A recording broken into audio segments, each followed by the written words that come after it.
Cebu City, kung saan ang ingay ng buhay na puno ng kasiyahan ay hindi kailanman humihinto. Mula sa ingay ng mga tindahan, ang sigaw ng mga nagtitinda sa kalsada hanggang sa mga tunog ng mga jeepney na nagsisiksikan sa daan, lahat ay nagsasama-sama upang bumuo ng isang musikang hindi kailanman titigil. Ngunit sa gitna ng lahat ng kaguluhang iyon, may isang tagpo na hindi inaasahan. Si Angelo, isang matagumpay na lalaking nakasuot ng barong Tagalog, ay nakaupo sa kanyang marangyang sasakyan, papunta sa isang mahalagang pulong. Tumingin siya sa labas ng bintana. Ang kanyang mukha ay walang emosyon, na parang ang lahat ng nasa labas ay isang malabong tanawin. Ngunit nang biglang huminto ang sasakyan sa gitna ng masikip na kalsada, isang pakiramdam ng kaba ang dumaan sa kanya. Sofia, tawagan si M. Reyes. Sabihing malilat ako ng ilang minuto, sabi ni Angelo, habang tumitingin kay Sofia, ang kanyang assistant. Agad na sumunod si Sofia. Ngunit habang abala siya sa trabaho, ang mga mata ni Angelo ay hindi sinasadyang huminto sa isang kakaibang tanawin sa gitna ng masa. Sa gitna ng mga tao na nagmamadali, isang babae ang mabagal na naglalakad, nagsusumiksik upang makadaan sa karamihan. Mababa siya at ang kanyang magulong buhok ay halos nagtatago ng kanyang mukha. Ang kanyang mga damit ay luma na at sira-sira, hindi na kayang itago ang kahirapan. Ngunit, ang bagay na nagpatingin kay Angelo ay hindi ang hitsura ng babae, kundi ang dalawang bata na kanyang niyayakap.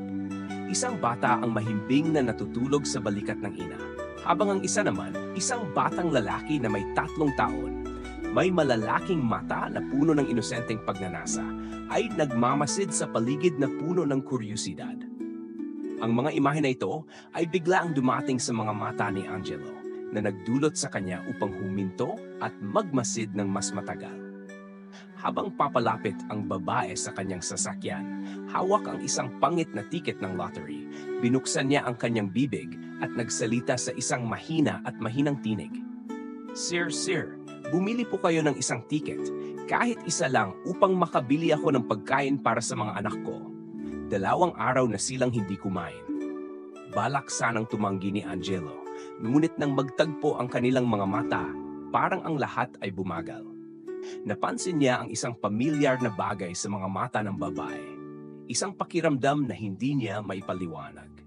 Siya, si Elena, ang asawang minahal niya, na akala niya'y nawala na sa kanyang buhay ng 4 na taon. Bumilis ang tibok ng puso ni Angelo. Hindi siya makapaniwala sa kanyang nakikita. Si Elena, ang asawa na hinahanap-hanap niya ng matagal, ay nakatayo sa harap niya, payat, matamlay, at nagmamakaawa upang matulungan ang kanilang 2 anak. Hindi makaalis si Angelo sa tingin ni Elena. Parang unti-unting nawawala ang lahat ng nasa paligid niya. Ang natitira lamang ay ang mukha ng babaeng minahal niya at ang pagod na mga mata nito. Ang mga bata sa kanyang mga bisig ay lalong nagpapalala sa sakit na nararamdaman ni Angelo. Isang sakit na hindi kayang ipaliwanag ng mga salita. Elena, ikaw ba talaga ito? Mahina at puno ng pag-aalinlangan ang boses ni Angelo. Tumingin si Elena sa kanya. Ang mga mata ay puno ng gulat at takot. Hindi siya makapaniwala sa narinig. Mahigpit niyang yakap ang 2 bata. Parang ayaw niyang may lumapit. Angelo, huwag ka nang lumapit. Hindi mo maintindihan. Mahinang tumanggi siya. Ang mukha ay puno ng takot. Ang mga mata ay umiwas mula sa kanya. Nakatayo lang si Angelo. Hindi alam kung anong gagawin. Ang mga damdaming matagal na niyang itinagong 4 na taon ay biglang bumangon. Magkalayo sila. Hindi dahil sa kakulangan ng pagmamahal, kundi dahil sa mga desisyon na kinailangan niyang gawin. Iniwan niya si Elena upang magtulungan sa kanyang karera, sa mga hinihingi ng kanyang pamilya. Ngunit hindi iyon nakapagpagaan sa kanyang pakiramdam at hindi niya matanggap ang sakit ng pag-iwan sa kanya. Habang inaalala ang mga araw na iyon, hindi pa rin malimutan ni Angelo ang mukha ni Elena, ang batang babae na puno ng pag-ibig at pag-asa. Namuhay sila ng masaya kahit sa isang maliit na kwarto, puno ng pagmamahal. Naisip pa niya ang mga umaga kung saan gigising si Elena ng maaga upang maghanda ng pagkain para sa kanya at magsama silang mangarap para sa mas maliwanag na hinaharap. Ngunit nang pilitin siya ng kanyang pamilya na lumayo sa kanya, At nang maengganyo siya ng mga inaasahan ng lipunan, nasaktan niya si Elena. Iniwan niya siya ng walang paliwanag. Kaya't ngayon, nakaharap siya sa isang Elena na hindi na niya kilala. Nagbago siya, nagdusa ng maraming sakit na hindi niya alam. Nasaan ka nitong 4 na taon, Angelo? Bakit ka dumating ngayon? Humagulgol si Elena. Ang kanyang boses ay puno ng lungkot. Hindi na siya ang babaeng mahina at natatakot na kilala ni Angelo. Ang mga sugat ng nakaraan ay nagpatibay sa kanya. Naging matatag siya higit kailanman. Pasensya na, Elena. Nagkamali ako. Nangingiming sambit ni Angelo, lumapit siya ng isang hakbang kay Elena. Hindi ko alam na ganito pala ang kalagayan mo. Ako. Hindi niya natapos ang mga salitang nais niyang sabihin dahil sobrang bigat ng kanyang puso. Huminto si Elena sa pag-iyak, ngunit ang mga mata nito ay nanatiling malamig at puno ng pag-aalinlangan. Alam mo ba kung anong mga pagsubok ang pinagdadaanan ko nitong mga nakaraang taon, Angelo? Hindi mo alam kung anong ginawa ko para mabuhay, para pakainin ang mga anak ko, para lang magpatuloy. Bawat salita ni Elena ay parang isang sakit na sumugat sa puso ni Angelo. Ang bawat pangungusap ay isang piraso ng nakaraan na nawala sa kanya. Parang siya ay nakatayo sa gilid ng isang bangin na hindi kayang tawirin. Hindi niya kayang ayusin ang mga pagkakamali ng nakaraan. Ngunit alam niyang hindi niya kayang hayaan na magpatuloy ang buhay ni Elena at mga anak nila sa ganitong kalagayan. Gusto kong tulungan ka, tulungan tayo. Huwag kang mag-alala. Sinikap ni Angelo na magsalita, ngunit si Elena ay tinitigan lang siya ng malamig. Tulungan. Ano ang matutulong mo matapos mong iwan kami ng matagal na panahon? Kaya mo bang ibalik ang mga nawalang araw? Hindi na kayang pigilin ni Elena ang galit na namumuo sa kanyang puso. Tahimik si Angelo, hindi makasagot. Alam niyang marahil hindi na may babalik ang lahat ng nawala. Ngunit ang tanging magagawa niya ngayon ay maghanap ng paraan upang matulungan si Elena at ang mga batang hindi niya pa kailanman nakilala. Sa mga mata ni Elena, mayroong pag-aalinlangan, galit, ngunit may isang maliit na pag-asa na matagal niyang itinago. Isang pag-asa na balang araw, maaring magbalik silang muli kahit gaano pa kahirap. Tahimik na nakaupo si Angelo sa kanyang marangyang sasakyan, mahigpit na hawak ang manibela. Sa kanyang isipan, paulit-ulit na umiikot ang mga imahe ni Elena at ng dalawang bata. Hindi niya kayang alisin sa kanyang mga mata ang mga eksenang iyon. Bagamat ang mundo sa paligid niya ay nagbago, hindi maalis sa kanyang puso ang mga alaalang nakaraan. Matapos ang ilang saglit, pinikit ni Angelo ang kanyang mga mata, sinusubukang kalmahin ang sarili. Sa labas, patuloy ang buhay, maingay, puno ng mga alalahanin. Ngunit sa mundo ni Angelo, tila lahat ay tumigil. Hindi niya kayang isipin kung ano ang pinagdadaanan ni Elena sa loob ng 4 na taon. Paano ang isang babaeng nagmahal sa kanya ng tapat na naging katuwang sa lahat ng kaligayahan at lungkot ay kayang tiisin ang kasakitang dulot ng kanyang mga desisyon? Hindi na ang Elena na kilala niya ang nakatayo sa harapan niya ngayon. Isa na siyang matatag na babae, isang ina na may malalim na lakas. Ang mga sugat ay maaring nagsimulang maghilom, ngunit ang mga bakas ay nananatili, hindi maaring mawala. Bawat pagguni-guni sa mga bata, ang puso ni Angelo ay sumasakit ng sabay, ang mga anak niya. Na-miss niya ang napakaraming mahahalagang sandali sa buhay nila, at ngayon, kailangang harapin ang mga katotohanan na hindi niya kayang iwasan. Pumasok si Sofia, ang kanyang assistant, at binasag ang katahimikan sa loob ng kotse. Sir, malapit na tayong makarating. Nais mo po bang magpatuloy na magbantay o? Tumingin si Angelo kay Sofia. Ang mga mata ay malalim at puno ng pagod. Huwag na, Sofia. Hayaan mong magpatuloy ang lahat. Ako na ang bahala. Tumango si Sofia. Alam niyang mahirap ang sitwasyon ng kanyang amo ngayon. Naiintindihan ko po, sir. Nang huminto ang sasakyan sa harap ng maliit na bahay ni Elena, naramdaman ni Angelo ang bigat na sumiksik sa kanyang puso. Hindi niya inisip na darating ang araw na ito na siya ay magbabalik sa lugar na iniwan niya.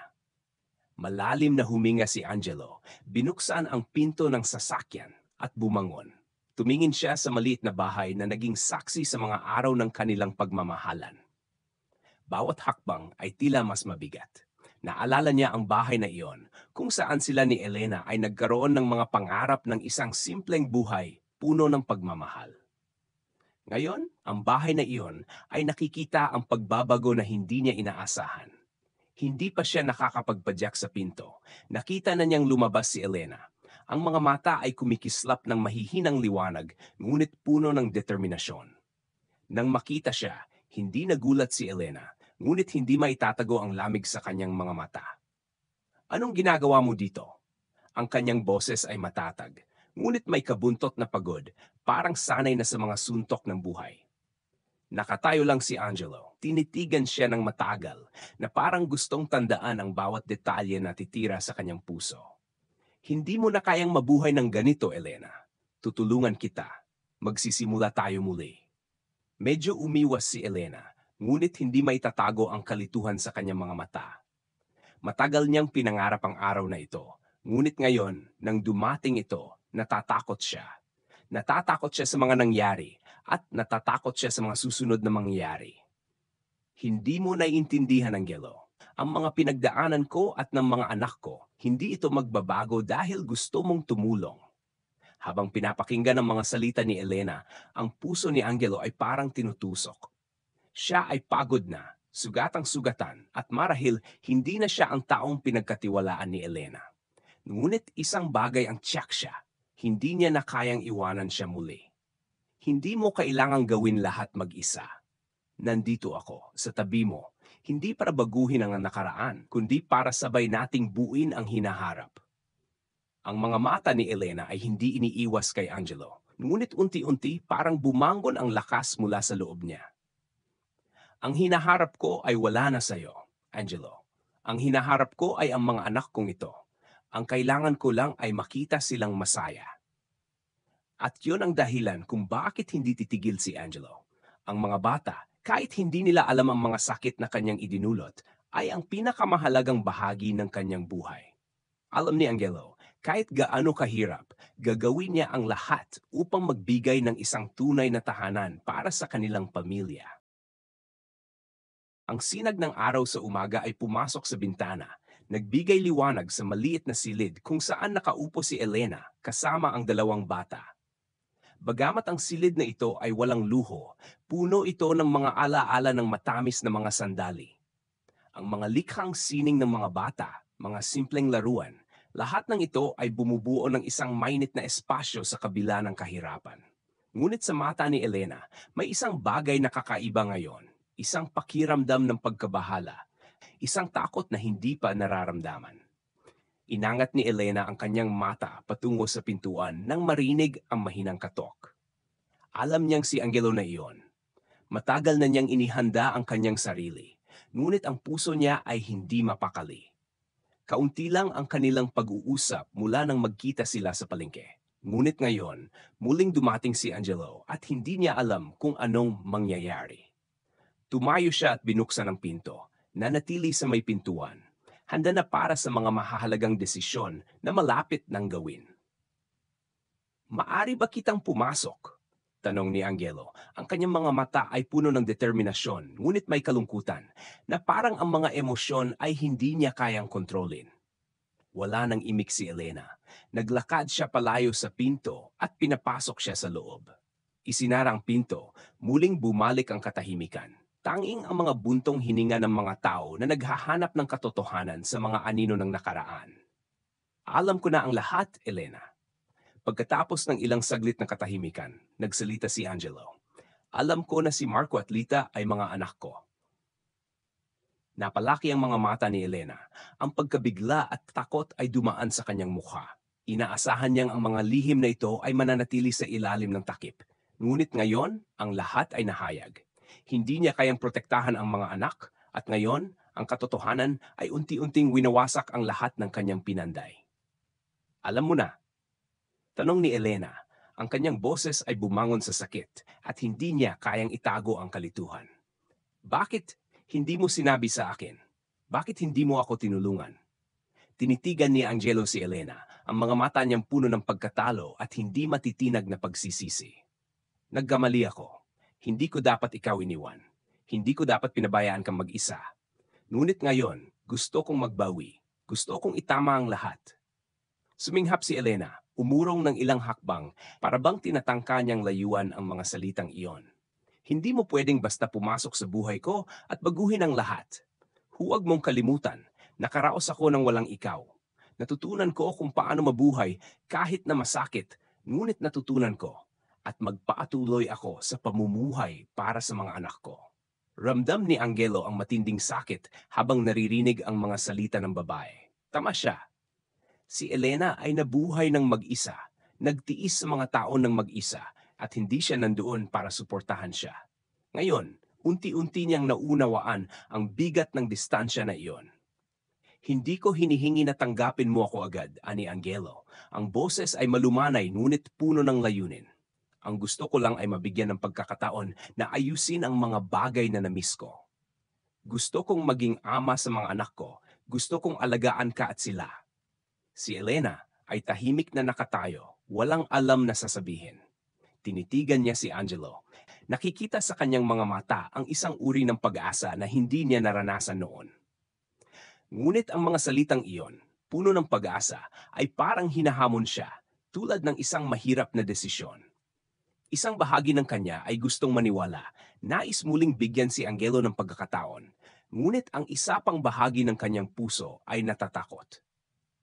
Natatakot na kung magbukas siya ng kanyang puso muli, muling dadating ang sakit. Ang mga anak nila, sina Marco at Lita, ay hindi karapat-dapat sa isang buhay na puno ng sakit at pagluha. Tinitigan siya ni Angelo, ang kanyang mga mata ay wala ng kiyo o pagkalamig, kundi may malasakit at tapat na hangarin. Iniwan niya si Elena noon, ngunit ngayon, handa na siyang gawin ang lahat para itama ang pagkakamaling iyon. Maari mong hindi ako patawarin, pero hindi ako susuko, dagdag ni Angelo. Ang kanyang tinig ay puno ng determinasyon. Tahimik si Elena, ngunit may isang bahagi ng kanyang puso na nararamdaman ang pagbabago sa mga mata at mga salita ni Angelo. Nararamdaman niyang tapat siya. Ngunit sapat na ba ang kabutiang loob na iyon upang maghilom ang sugat ng nakaraan, upang magsimula muli? Umupo si Elena. Mahigpit na hinawakan ang gilid ng upuan. Ang kanyang mga mata ay puno ng luha. Hindi ko alam kung makaasa pa ba ako sa'yo, Angelo. Hindi ko alam kung maari pa ba tayong magsimula ulit. Bumangon si Angelo, nagbuntong hininga, at parang nahanap ang isang bagay sa katahimikan. Lumapit siya kay Elena, umupo. Nang magising si Elena mula sa kanyang magkahalong panaginip, tinanglawan siya ng unang sinag ng araw na dumaan sa bintana. Ginising siya mula sa magulo at malabong alaala ng nakaraan. Tumayo siya, naramdaman ang matinding sakit sa kanyang katawan, ngunit hindi ito ang pisikal na sakit. Ito ang sakit ng puso, ang pakiramdam ng pagkaubos ng lakas, tulad ng bawat hakbang ay isang bigat na pilit niyang pinapasan. Tumingin siya sa kama kung saan mahimbing na natutulog sina Marco at Lita. Ang mga bata ay tahimik. Walang kamalay-malay sa malalaking unos na dahan-dahang dumadaan sa kanilang buhay. Hindi niya nais na maranasan nila ang mga bagyong iyon. Nangako siya sa kanyang sarili na kahit anong mangyari, protektahan niya sila. Bumalik siya sa tabi ng kama, hinaplos ang buhok ng mga anak at naramdaman ang kanilang mga mahihinang paghinga. Hindi niya maintindihan kung bakit ganoon ang tadhana sa kanya. Isang ina lang siya, isang ordinaryong babae, ngunit kailangan niyang pasanin ang bigat ng isang mundong puno ng sakit at pagsubok. Habang ang lamig ng umaga ay unti-unting nawawala, dumating sa kanyang isipan ang isang pakiramdam ng pagmamadali. Ngayon, kailangan niyang harapin ang isang desisyon na maaring magbago ng lahat. Maari tayong magbago, ngunit ang tanong ay, ang pagbabagong iyon ba ay magdudulot ng kaligayahan o isa lamang panandaliang balangkas para sa mga sugatang pusong hindi pa gumaling? Hindi matanggal kay Elena sa kanyang isipan ang pangako ni Angelo. Sabi niya, hindi siya susuko at mananatili siya sa tabi nila, anuman ang mangyari. Ang mga salitang iyon ay patuloy na gumugulo sa kanyang isipan buong magdamag, parang isang matamis na bulong, ngunit sabay rin isang bigat na hindi niya alam kung paano haharapin. Ayaw ni Elena na patuloy na mabuhay sa mga sugat. Sobra na ang sakit na pinagdaanan niya. Ngunit habang iniisip ang mga mata ni Angelo kahapon, ang kabutihang ipinakita sa kanyang mga salita, hindi niya kayang itanggi na may bahagi sa kanya na gustong magtiwala sa kanya. Ngunit paano niya tatanggapin ang isang lalaki na iniwan siya, pinabayaan siyang mag-isa sa mga taon ng sakit at lungkot? Tumayo siya, lumapit sa bintana at tumingin sa labas. Ang lungsod ng Cebu ay dahan-dahang nagigising, abala, maingay at puno ng buhay. Ngunit sa kanyang kalooban, may isang puwang na hindi kayang punan. Hindi niya kayang balikan ang lahat, hindi niya kayang baguhin ang nakaraan, ngunit may pagkakataon pa siyang baguhin ang hinaharap. Ang tingin ni Angelo ay patuloy na gumugulo sa kanyang isipan. Ang mga pangako niyang hindi siya susuko, hindi niya hahayaan ang mga anak nilang mag-suffer, ay patuloy na umuukit sa kanyang isipan. Ngunit ito ba ay isang pangako na tunay o isang ilusyon na kanyang nililikha upang manatili sa isang mundong hindi totoo? Bumuntong hininga siya at bumalik ng tingin sa kama. Si Marco at Lita ay patuloy na natutulog, tahimik at payapa, at ang kanilang kalmado ay nagpapasakit sa puso ni Elena. Sila lang ang dahilan kung bakit siya patuloy na lumalaban. Sila lang ang dahilan kung bakit patuloy siya sa pagsusumikap. Ngunit maaari ba niyang pagtiwalaan si Angelo upang ibigay sa kanila ang isang mas magandang buhay? O siya na naman ang madarama ang pagkabigo at kalungkutan na walang makaintindi? Lumapit si Elena sa kama, umupo at hinawakan ang mga kamay ni na Marco at Lita. Nararamdaman niya ang buong pagmamahal sa kanyang mga anak. Ano man ang mangyari, hindi niya sila iwan. Gagawin niya ang lahat upang protektahan sila, kahit na kailangan niyang magpatuloy mag-isa. Ngunit may bahagi sa kanya na patuloy na umaasa. Umaasa na si Angelo ay magiging ama na karapat-dapat para sa mga anak niya. Umaasa na hindi siya bibiguin ni Angelo ulit. Ngunit ligtas nga ba ang pag-asang iyon para sa kanya at sa mga anak? May lakas ba si Angelo upang gampanan ang responsibilidad na ito o maurong din siya sa huli? Tumayo siya. Nagpasya na ang araw na ito ang magiging araw na sasagutin niya lahat ng tanong na iyon. Hindi na siya makakapagpatuloy na nabubuhay sa kalituhan. Hindi na siya makakapagpatuloy na tumakas mula sa sariling mga nararamdaman. Lumabas siya ng kwarto, tumingin sa salamin bago lumabas ng bahay. Hindi niya nakita ang isang mahinang babae sa salamin, kundi isang matatag na ina, isang babae na kayang malampasan ang lahat ng pagsubok upang protektahan ang kanyang pamilya. Lumabas si Elena. May matibay na desisyon na haharapin ang kanyang mga pagpili. Ang mga landas na tatahakin ay maaring mahirap, ngunit hindi niya hahayaan na hadlangan siya ng takot. Sobra na ang pagod niya sa pamumuhay sa dilim ng nakaraan. Ang mga ulap ay nagsimulang magbukas, ngunit sa kalooban ni Elena, ang lahat ay nananatiling madilim at malabo. Nagdesisyon na siya, ngunit ang desisyon ay hindi madali. Ang bawat hakbang na tatahakin niya sa landas na ito ay isang pagsubok, isang laban hindi lamang laban sa mga masasakit na alaala kundi pati na rin sa kanyang sarili. Habang naglalakad siya palabas ng maliit nilang bahay, naramdaman ni Elena ang lamig ng umaga na dumampi sa kanyang balat. Ngunit ang lamig na iyon ay hindi kasing tindi ng magulong pakiramdam sa kanyang puso. Bawat hakbang ay parang isang masikip na daan na walang makitang daan palabas. Naglakad siya sa mga paborito nilang kalsada, mga kalsadang dating tinatahak nila ni Angelo, kung saan magkasama silang nagtatawanan at nangangarap ng magandang bukas. Ngunit ngayon, lahat ay nagbago. Ang Cebu ay patuloy na nagbabago, ngunit wala nang magagawa upang mabago ang nakaraan ni Elena. Hindi niya alam kung ano ang hinahanap niya, ngunit alam niyang kailangan niyang linawin ang lahat kay Angelo. Hindi niya kayang magpatuloy ng may mga tanong na hindi nasasagot. Nang dumating siya sa harap ng opisina ni Angelo, naramdaman niyang bumilis ang tibok ng kanyang puso. Dati gustong-gusto niyang naroroon, naniniwala siya na makakamtan nila ang isang maliwanag na hinaharap. Ngunit ngayon, ang nararamdaman lang niya ay takot. Malalim na huminga siya, pinipilit na kontrolin ang kanyang emosyon bago pumasok. Elena, ang boses ni Angelo ay lumabas ng kanyang bibig nang mabangga siya ng pinto. Tinitigan siya ni Angelo parang hindi makapaniwala sa kanyang mga mata. Mahirap ipaliwanag ang nararamdaman ng parehong tao sa sandaling iyon. Nagatubili siya, ang mga mata ni Angelo ay puno ng kaba at pagsisisi. Kailangan natin mag-usap, sabi ni Elena. Ang boses niya ay nanginginig ngunit matatag. Pumasok siya sa opisina, hindi na muling tiningnan si Angelo.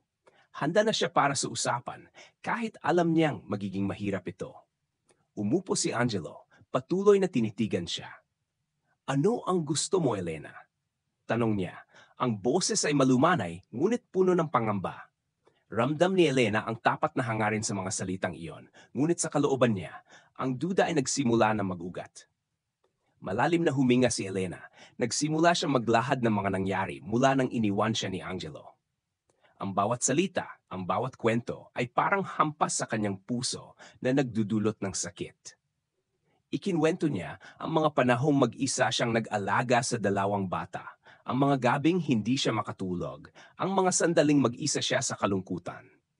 Ikinwento niya ang mga gabing umiiyak siya ng tahimik dahil walang makakaintindi sa pinagdadaanan niya. Tahimik na nakinig si Angelo. Hindi siya nagsalita, ngunit ang bawat kwento ni Elena ay parang isang suntok sa kanyang konsensya. Hindi niya kayang lubusang maunawaan ang lahat ng pinagdadaanan ni Elena, ngunit ramdam niya ang sakit sa bawat salitang lumalabas mula sa kanyang bibig. Ang bawat kwento ng kanyang asawa ay nagpapakita ng mga pagkukulang ni Angelo. Anong naramdaman mo, Elena, nang ikaw lang ang nagbalikat ng lahat? Tanong ni Angelo. Ang boses niya ay halos mag-break. Tinitigan ni Elena si Angelo. Ang mga mata niya ay punong-puno ng luha. Pagod na ako. Pakiramdam ko'y iniwan ako. Ngunit hindi ko kayang patuloy na mabuhay sa nakaraan. Pinilit kong tumayo mag-isa. Ngunit ang mahalaga, ang mga anak, hindi sila dapat magdusa dahil sa mga pagkakamali natin. Tumayo si Angelo at lumapit kay Elena. Elena, patawarin mo ako. Talaga akong humihingi ng tawad dahil hindi ako nandoon nung pinakakailangan mo ako. Sabi niya. Huminto siya at tinitigan ng mga mata ni Elena. Alam kong nagkamali ako. Alam kong hindi kayang burahin ng isang sorry ang lahat ng sakit na dinaanan mo. Ngunit gusto ko talagang itama ito. Tinitigan ni Elena si Angelo. Ang mga damdamin niya ay magkahalong takot at pangarap. Isang bahagi sa kanya ang gustong magtiwala. Gusto niyang bigyan siya ng pagkakataon. Ngunit ang isa pang bahagi ay natatakot. Natatakot na baka mawala na naman ang lahat ng mga pangako. Tiningnan niya si Angelo at tinanong ang tanong na madaldan niyang iniwasan. May lakas ka bang magsanib puwersa at manatili sa tabi ko at sa mga anak ko? Talaga bang nais mo magsimula ulit? Tumayo si Angelo. Ang mga mata niya ay puno ng determinasyon. Oh, magagawa ko. Gagawin ko ang lahat para protektahan ka at ang mga anak mo. Mahal kita, Elena. Hindi ko kayang mabuhay nang wala ka. Tahimik na nag-isip si Elena. Nararamdaman niya ang mga salita ni Angelo, ngunit patuloy ang pag-aalinlangan. Bakit ka umalis? Bakit mo ako iniwan? Bumaba ang ulo ni Angelo. Nang tumayo si Elena sa harap ng bagong bahay na kanilang tinirahan, naramdaman niyang ang bawat hakbang ay isang paglalakbay patungo sa isang bagong simula. Sa wakas, natagpuan niya ang katahimikan na matagal niyang hinahanap. Ang lahat ng ingay, ang lahat ng mga mata na sumusubok na hukuman siya ay wala na. Ngunit sa kabila ng lahat ng ito, ang puso niya ay nananatiling puno ng mga tanong at takot na hindi pa ganap na nalalampasan. Tinitigan ni Elena ang mga dingding ng bagong tahanan, ang silid na walang kalakihan, ngunit puno ng mga pangarap. Ang mga kahon at simpleng kagamitan sa bahay ay hindi puno ng luho, ngunit siya ay nakaramdam ng kalayaan. Dito niya muling itinayo ang kanyang buhay. Ngunit sa kabila ng lahat, ang kanyang kaluluwa ay patuloy na naglalakbay sa mga alon ng pagdududa at takot. Si Marco at Lita ay masaya at naglalaro sa paligid. Kanilang mga mata ay puno ng ligaya at kaligayahan na tila hindi na apektuhan ng lahat ng pagsubok na hinarap nila. Tinitigan ni Elena ang mga bata at ang puso niya ay napuno ng sakit at pagmamahal. Sila ang dahilan kung bakit hindi siya sumuko. Sila ang kanyang lakas at patuloy na nagbibigay daan sa kanyang pagbangon. Matapos ang kanilang paglipat, hindi na nagpakita si Angelo.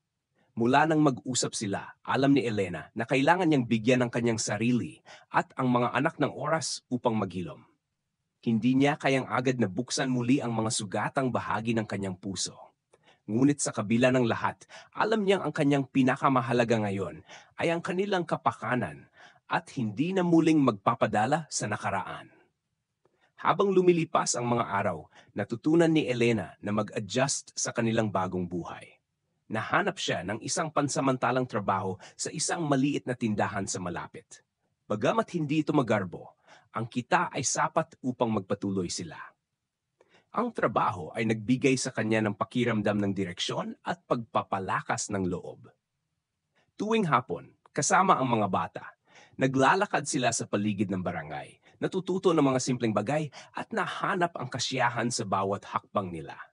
Gayunpaman, kahit na nagpipilit siya ng positibong pananaw, hindi maiwasan na ang mga alaala ni Angelo ay patuloy na sumasakit sa kanyang isipan. Madalas siyang magising sa kalagitnaan ng gabi at ang mga imahe ni Angelo ay patuloy na bumabalik, nagiging kabuntot ng mga gabing walang katiyakan. Alam niyang may bahagi sa kanya na patuloy pa ring nagmamahal sa kanya, ngunit naiintindihan din niyang hindi madaling kalimutan ang lahat ng nangyari. Isang hapon, habang nagtatrabaho siya sa tindahan, nakatanggap siya ng isang tawag mula sa isang hindi kilalang numero. Ang puso ni Elena ay agad na lumundag nang marinig ang boses ni Angelo sa kabilang linya. Elena, patawarin mo ako. Alam kong kailangan mo ng oras, pero hindi ko na kayang manahimik.